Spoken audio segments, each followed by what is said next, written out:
Hello, everybody, and welcome to the Glory Reds podcast. It's your boy, Don Benito, and today we are going to be talking about Ruben Amorim's first day training.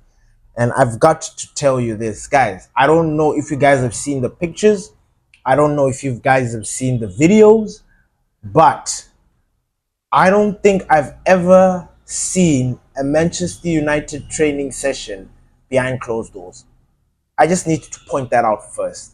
You know, the white wall, seeing the manager giving instructions, that is something that is new at Manchester United. Something that we don't even like.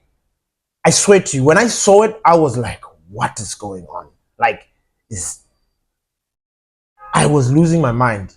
And in a very good way, because we never got to see this kind of stuff. We never got to see how our players are doing. We never got to watch them during training sessions. You know, we've always heard these stories about Scott McTominay being a top player when it comes to training.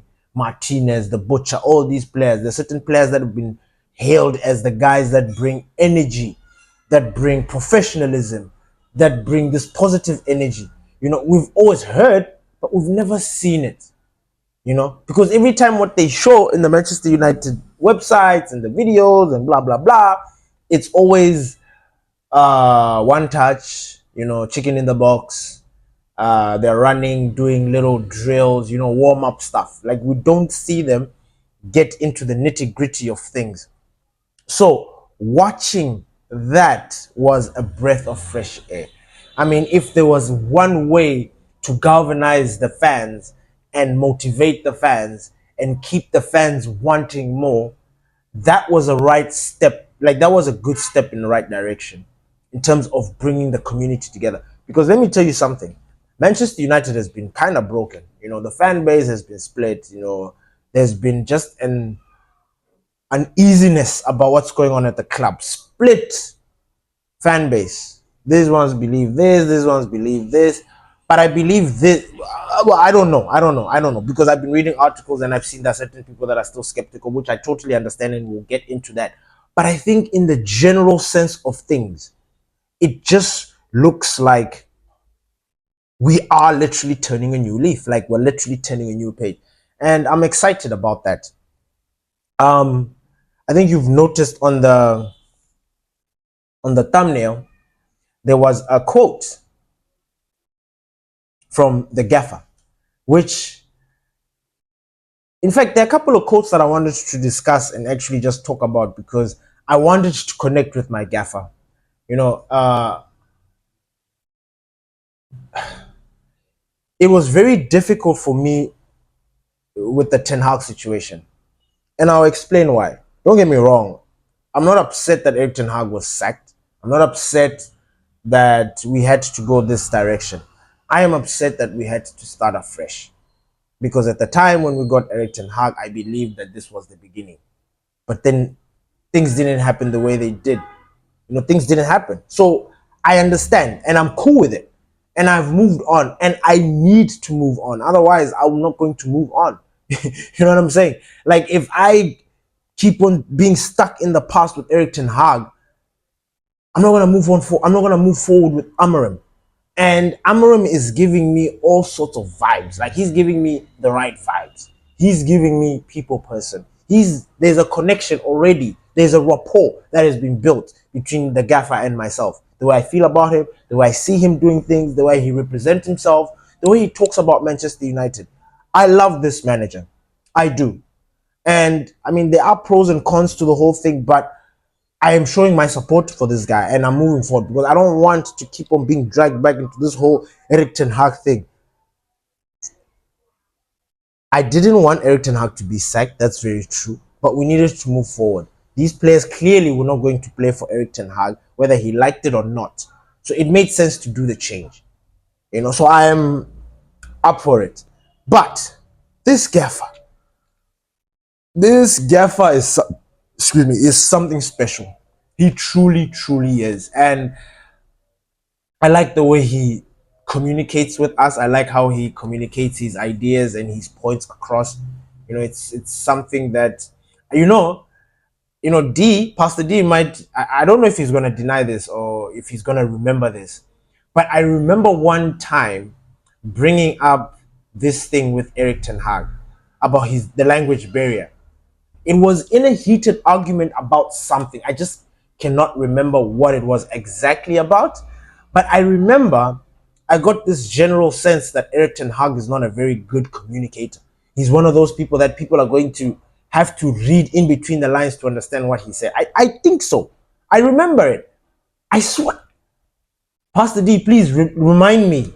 Remind me if, yeah, because I do remember having this conversation. And I won't lie to you. I did try. I won't say I struggled to understand or connect with Eric Ten Hag, but the language barrier was truly a problem. It was something that was difficult because of the way he would express what he's trying to say. You understand? So you would have to read in between the lines and then try to understand his mood and all that stuff, and then I'll try and understand where the gaffer is. And it was difficult. And with Amram, it's just pretty straightforward.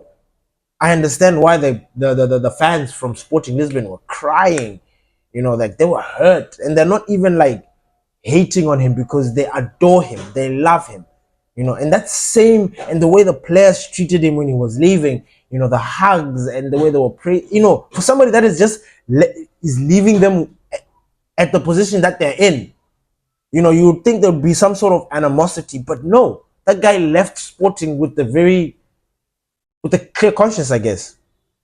Clear heart. He knows what he wants. The club is supporting him. They are disappointed and hurt, but they are supporting him. But there is something that he said that I liked, and at the same time, it made me uncomfortable. How crazy is that? And this is the thing that I wanted to bring up today, because actually, when you think about it, it's actually the quote for the thumbnail. And Amorim says, I will do everything for the team. I will defend my players if I have to, all the time against everybody. Now, this is exactly what you expect from your gaffer, to protect the players. I 100% agree and believe that the manager is supposed to defend his players. Now, whether he's to defend these players to the grave, that is something that is up to you to decide. But personally, I don't think he needs to. I don't think he needs to, because he's an example.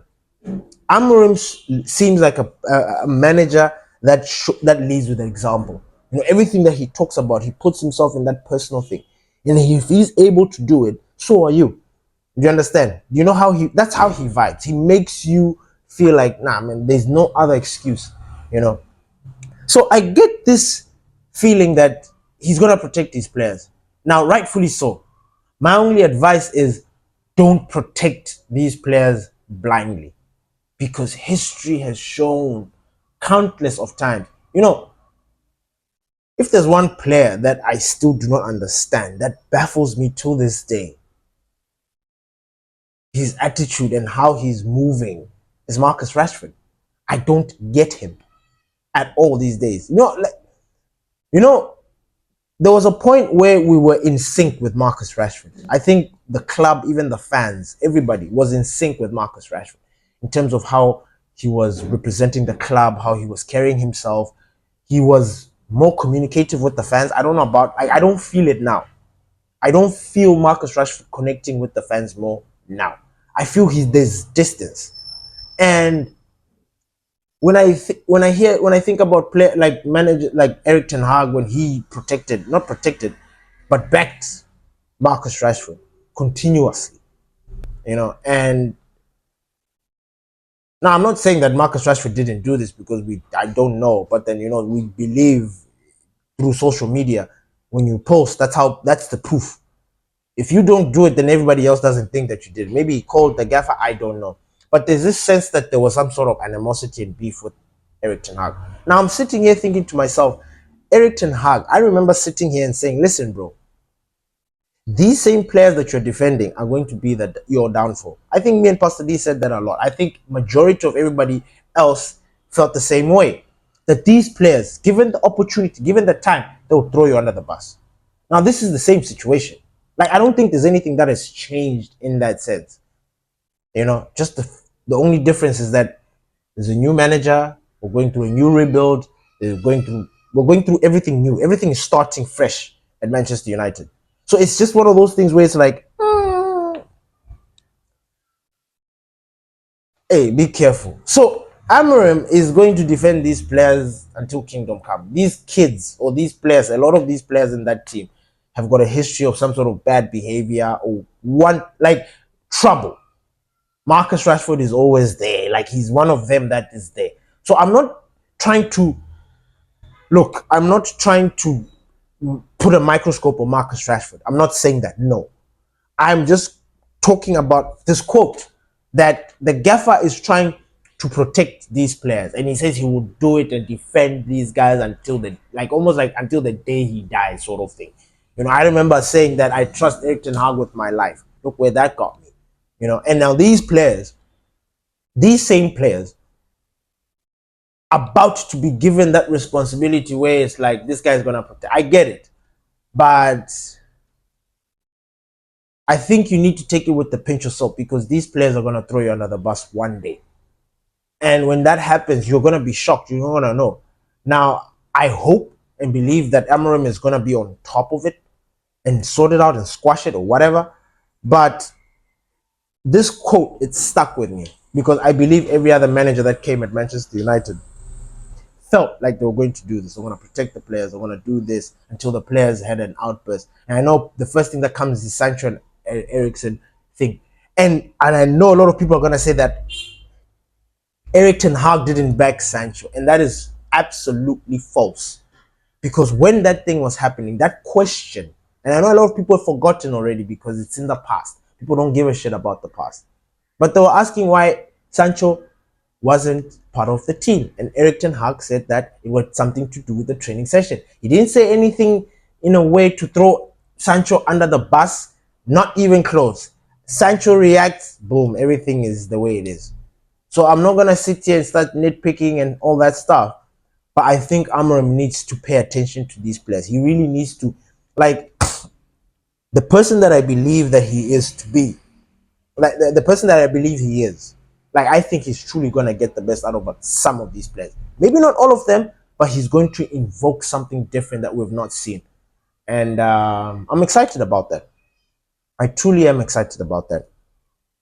Another thing that he talked about, he was like, the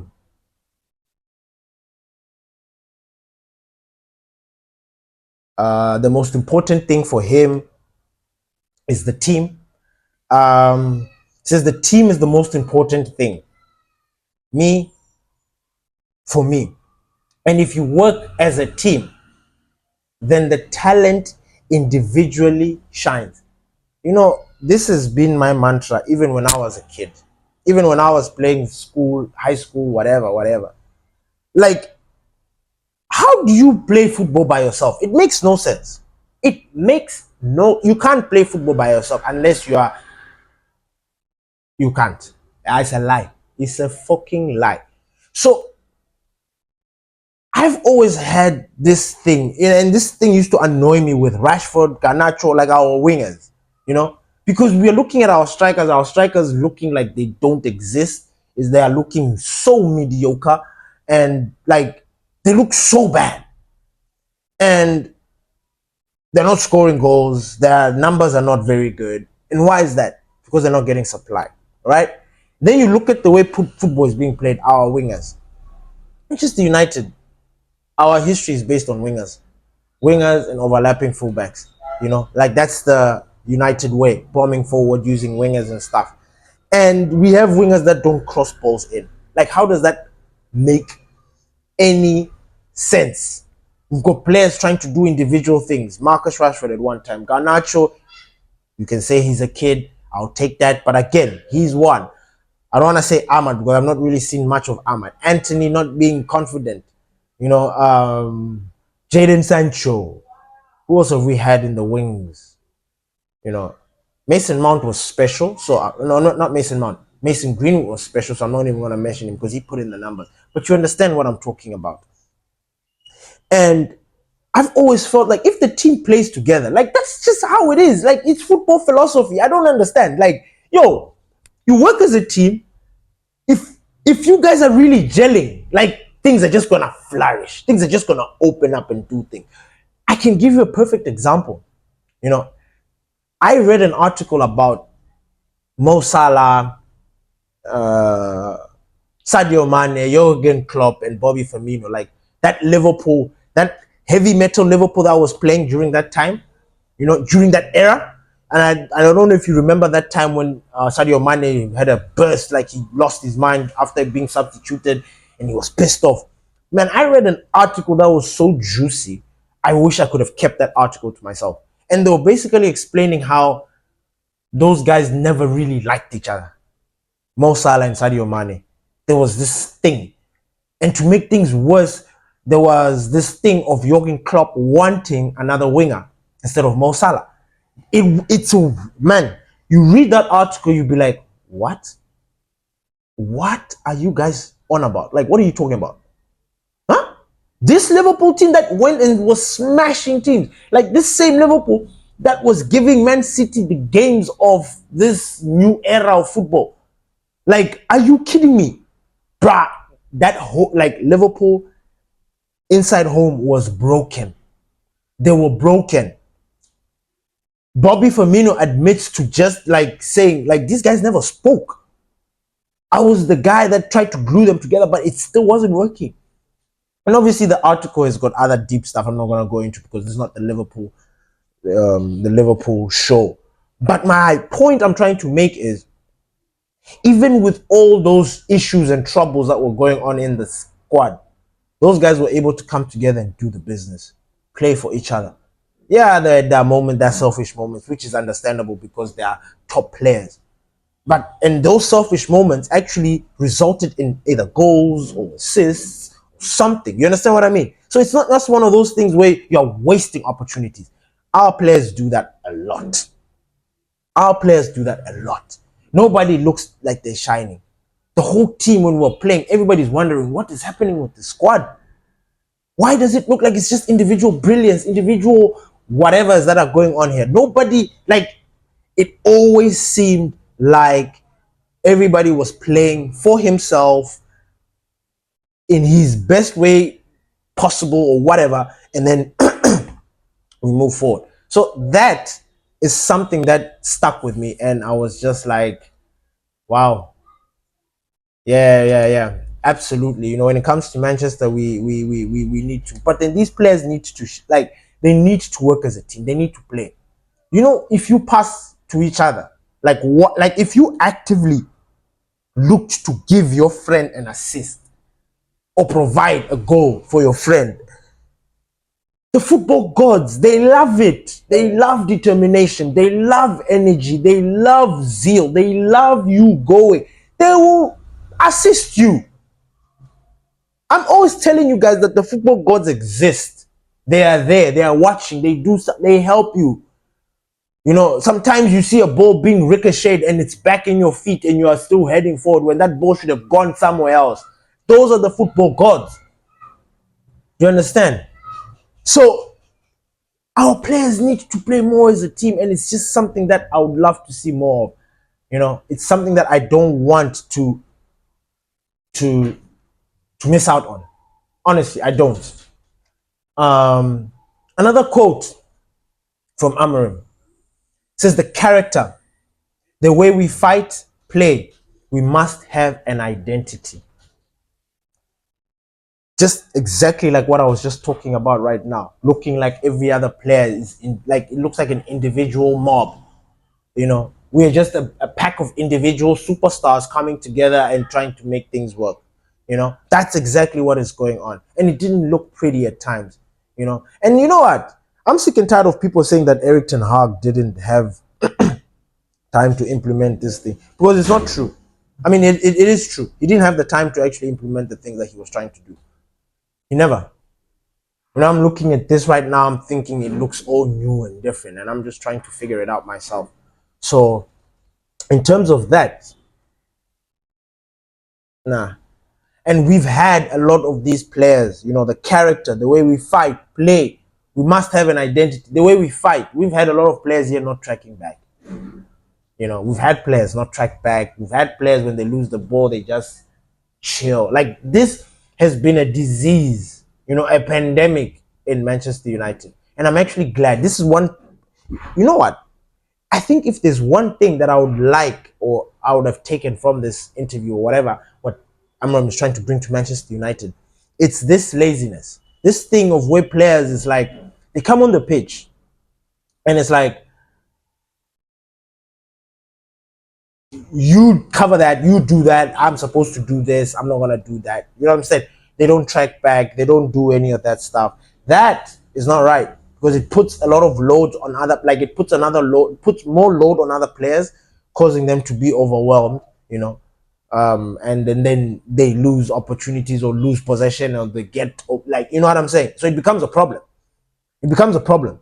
So I like the fact that this guy is saying that everybody has to be involved. You run, everybody tracks back, everybody does this.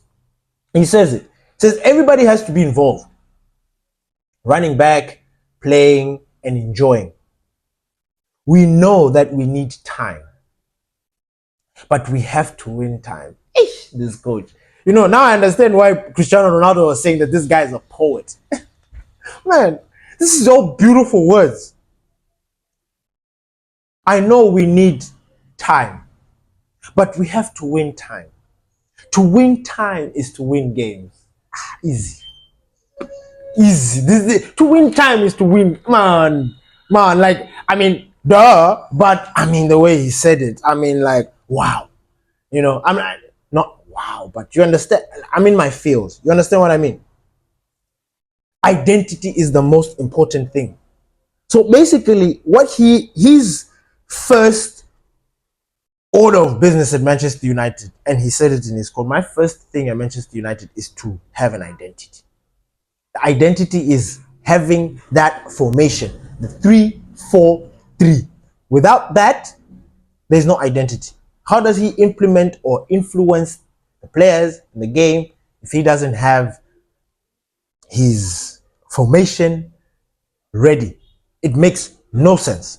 So he has already begun with the 3-4-3, and I don't know if a lot of you have seen the videos. I encourage you to go to the Manchester United website on YouTube and check. It is something like you've never seen before. You're so used to seeing these players playing chicken in the box, one touch, just running, doing laps, stretching, all funny buddy stuff. That's all we're used to seeing because we've never. I bet we've seen other teams more show videos like this compared to us. And I was so happy to see the likes of Casemiro, Rashford, Luke Shaw, Lenny Yoro was back, Mason Mount was in, Anthony was in, we had a couple of the youngsters there. Some of the guys are not there because they're still on international duty. But to see majority of them in there doing their thing, and let me tell you something, Amorim is in it. He's like, 3-4-3 is the order of business at Manchester United. You like it, you don't like it, you move on. Like, that's what we're doing. And it already looks like it's taking shape because I was looking at that training session. It looked like he had Luke Shaw, Evans, and Yoro. Obviously, Martinez, De Ligt, Mazraoui, and all those other guys still need to come back. Some are still out there. But he was already showing that. And then in that midfield, I don't know who the other pivot was, but I saw Kobe Menu. And then on the wings, there was Anthony. On this side, there was Rashford. And then there was Ahmad, Mount. It was nice to see. It really, really was. And it made me think, and I'm going to say this right now. I know I've been a little bit hard on Rasmus Højlund and Xerxes. In fact, I've been hard on a lot of these players. All right. Now, in terms of the personality and how they deal with themselves when they're dealing with adversity, I don't trust them. I don't trust these players. They're still yet to win back my trust. All right.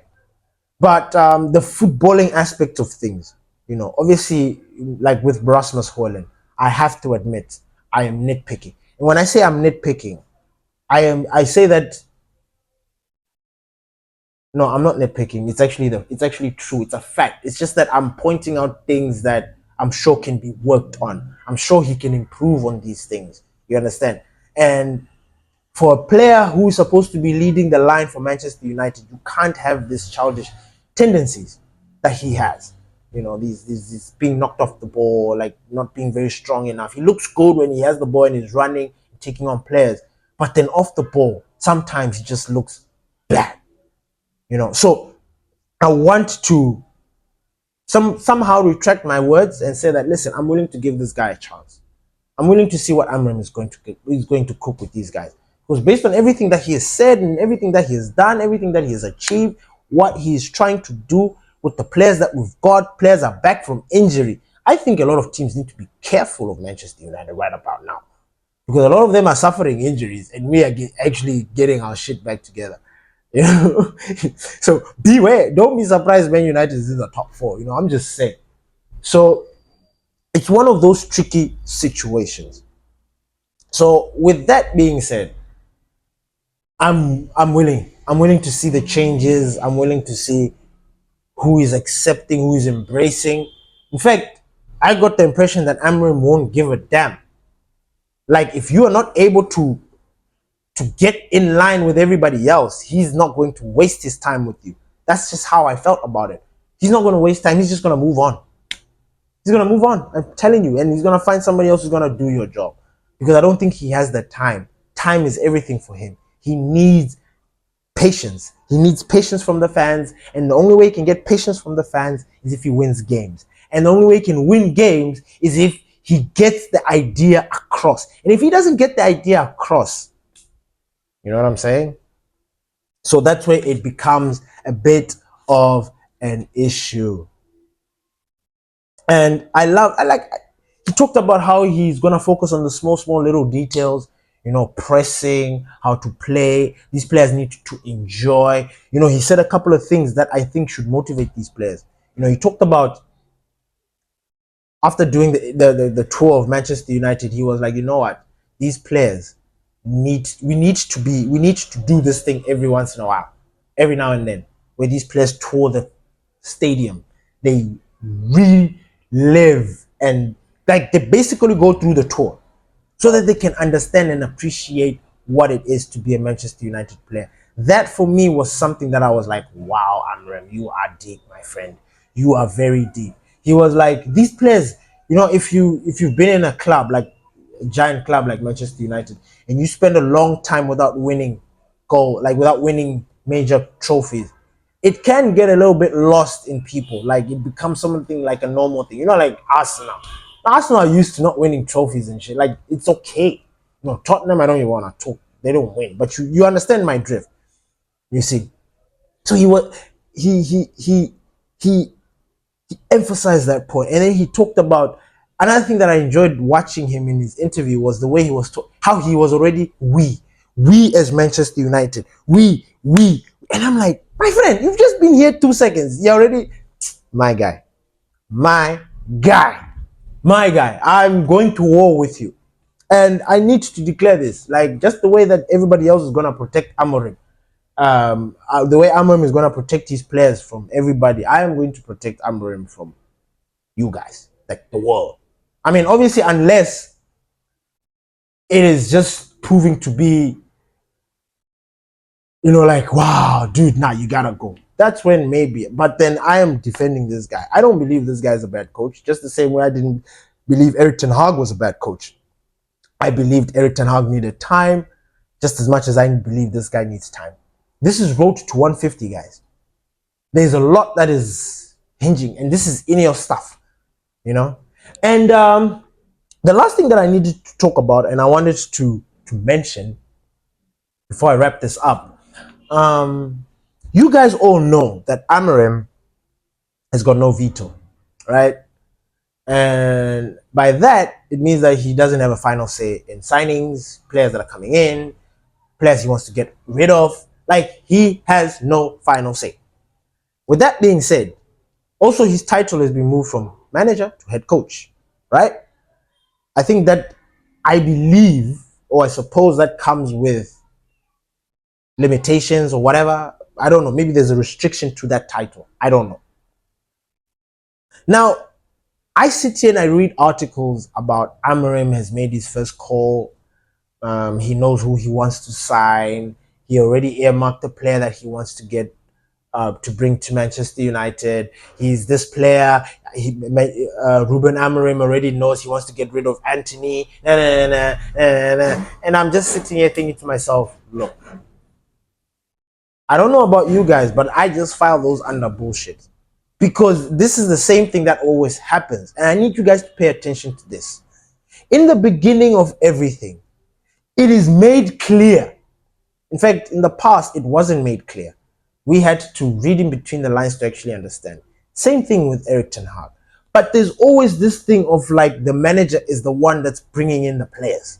The manager is the one that's making this decision. It's the manager this, the manager that. I get it. The manager is the face of the team. He is representing the team. I get that. So everything just comes at him.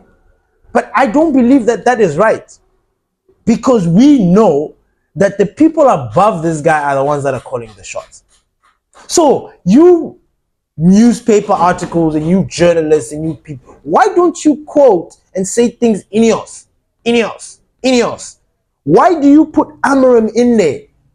They did that with Erik ten Hag. Erik ten Hag bought this, because if those things backfire, if anything goes wrong, it's no more Ineos. Nobody looks at Ineos and said Ineos did this. No. Because even till today, people still don't believe that Xerxes is an Ineos signing. Like, it's just those little things.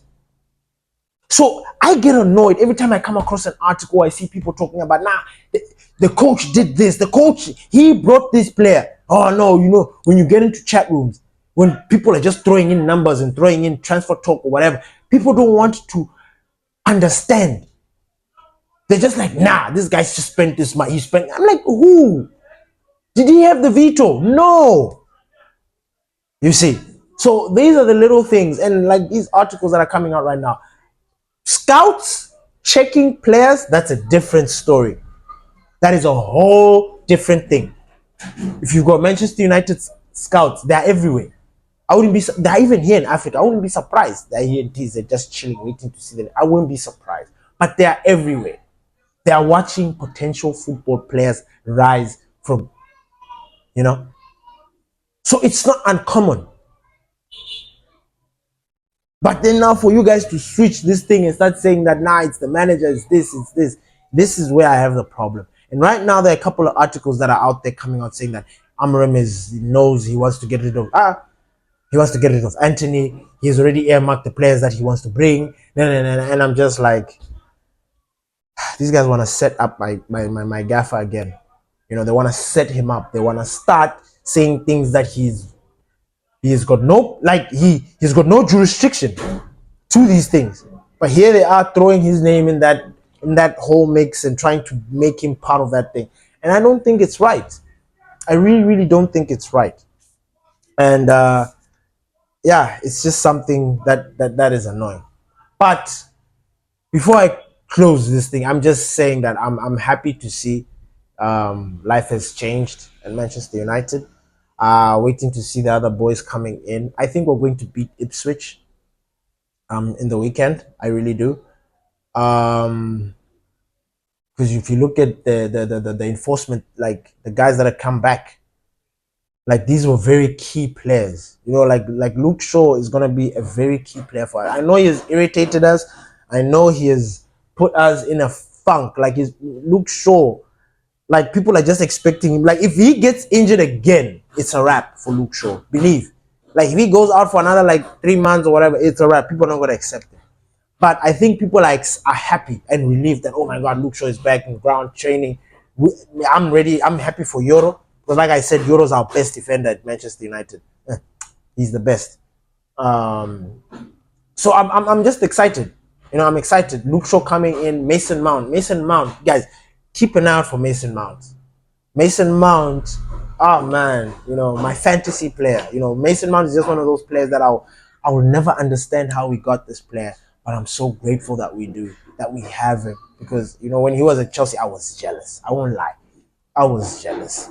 Now he's come to Manchester United. He hasn't really had the best start to Manchester United life. But if we can have this player like fit for one season alone, I think that boy is gonna do so much damage that people are gonna be like, wait, what? Because I remember him at Chelsea. I remember. And I don't think you can just get away with, like, I don't think you can just take away that class. He's a sponge. Mason Mount is a sponge. He's considered one of the um intellectually sharp players. Like, you can teach him anything. He absorbs things quickly. And I believe this system is going to unlock him. I truly and honestly believe that. And yeah, that's all about Amorim. I had to bring him Amorim. I needed to talk about my gaffer. I needed to show some love for our gaffer. I'm really, really excited about his new journey at Manchester United. I'm connecting with him. I haven't yet trusted him with my life just yet, like I did with Eric Ten Hag. But I'm going to. I'm about to. It's just I just want to see the game against Ipswich, and then I want to see his home game. You know what I'm saying? And then we'll take it from there. But I think before the end of the year, I would have already trusted him with my life. I would have given him my life to take care of because I trust him. If you know what I'm saying. So thank you everybody for listening to the Glory Reds podcast. It's your boy Don Benito. Please don't forget to subscribe, share, and like. Please turn on your notification bell so that you don't miss any of our episodes coming in. Thank you so much for showing us love. Please leave a comment in there. Tell us how we can improve. And yeah, peace.